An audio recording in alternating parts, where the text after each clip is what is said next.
And in other news, Cuba is facing one of its worst economic crises in decades. Long-standing structural weaknesses and years of underinvestment, they have already left the island vulnerable. But the situation has deteriorated sharply since the Trump administration intensified sanctions and tightened restrictions on oil supplies, tourism, and financial flows. The impact is being felt across daily life. Large parts of the country are experiencing prolonged power cuts, with some areas facing blackouts lasting up to 18 hours a day. Fuel shortages have disrupted transportation and electricity generation, while food, medicine, and basic consumer goods, they remain scarce. For millions of Cubans, economic hardship has become a daily reality as the island grapples with a growing energy and humanitarian crisis. What else are we going to do? We have to hold on. I'm not going to start making a scene in the street or banging pots and pans like they do when the power goes out or anything like that, because I'm too old to end up in some place I don't even know. No, the power's out. What do?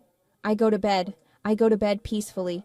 Or I turn on my lamp when it is charged, and I sit down, or I sit out there for a while to get some fresh air with the neighbors, and we start chatting until the power comes back on. When it doesn't come back, I just go upstairs and go to bed. Since January, Washington has tightened sanctions on senior Cuban officials. They've restricted tourism, disrupted remittance channels, and increased pressure on foreign companies operating on the island. New measures have also targeted businesses linked to Cuba's state-controlled economic network. The tourism sector, one of Cuba's most important sources of foreign currency, has been particularly impacted. Several international hotel operators have reduced or ended partnerships, while visitor arrivals have weakened amid sanctions and fuel shortages. At the same time, Cuba's oil imports have fallen sharply, worsening the country's energy crisis.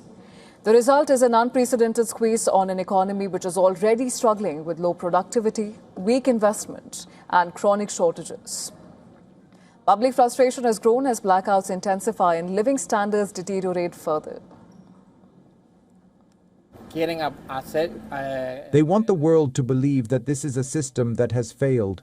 But what are the consequences of this system's failure? They do nothing, the blockade remains in place, and the current energy restrictions are what are making the situation for Cubans more and more tense every day.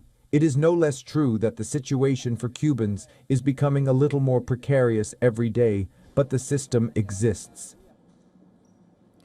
Well, the broader question is whether Washington's strategy can achieve its goals.